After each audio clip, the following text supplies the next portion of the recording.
you'd like to see how I made this ink swatch book, then keep watching. My name's Sarah Jane and I create videos about ring band planners, stationery, pens and ink.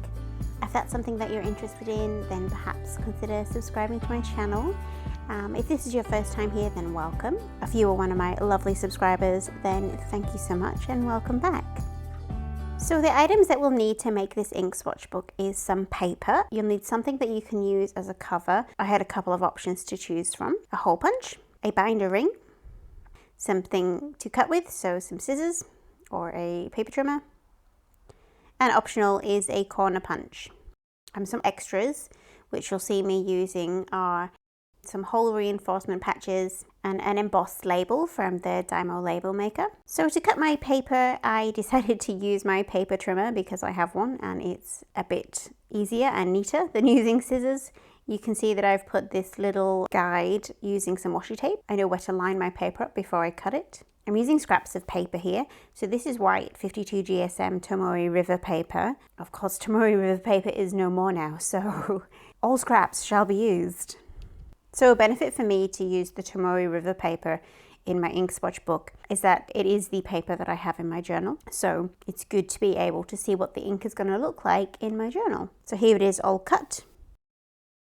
So here's my three options for covers. This grey faux leather, which actually has a paper backing, this quite stiff black card, and then this brown card. I've decided to go with the faux leather because I thought it would look quite nice. And I'm just marking out the size that I need to cut this at. So obviously I'm going to cut two of these for the front and back of the swatch book. Now to hole punch, I've stuck some washi tape down as a guide so I know where to line my paper up before I hole punch. I'm just going to go through and hole punch these sheets. And then using the hole punched paper, I'm marking where the hole needs to be on the covers on the front and back. This is a bit too big to fit into the hole punch, so I will need to use something else. I'm going to use a little leather punch tool. So this was my optional extra. These are hole reinforcement patches. I'm going to put those on the back of the sheets of Tomoe River paper just because it is quite light paper and I just want to add a little bit of reinforcement for longevity. So here they are with the reinforcement patches, and as I said, this is optional. I will be rounding the corners. I feel like it just makes things look more finished. So that's one of the corners done, and the medium tends to be my preference when I'm using this, but it does have a small and also a large.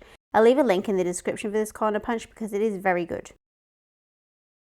So now I'm just going to mark out on the faux leather pieces the rounded corners so I can trim that by hand because it's far too thick to go into the corner trimmer. These scissors are by PENCO and they're just absolutely beautiful, if a pair of scissors can be beautiful, but I do love them. There's just beautiful green, like sage green coloured handles. So I'm just going to repeat this with the other side as well. There you go. So this is the leather punch I mentioned earlier. Just need to go hit that with a hammer. And there we go. So now all that's left is to put the pieces on the binder ring. So it's a back cover followed by the pages, followed by the front cover.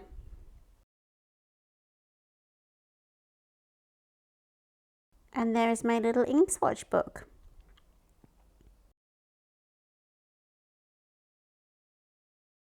I'm very happy with how it turned out. So here's my Tomoe label maker. I think I label everything in my life with this thing. So here we go, little ink label.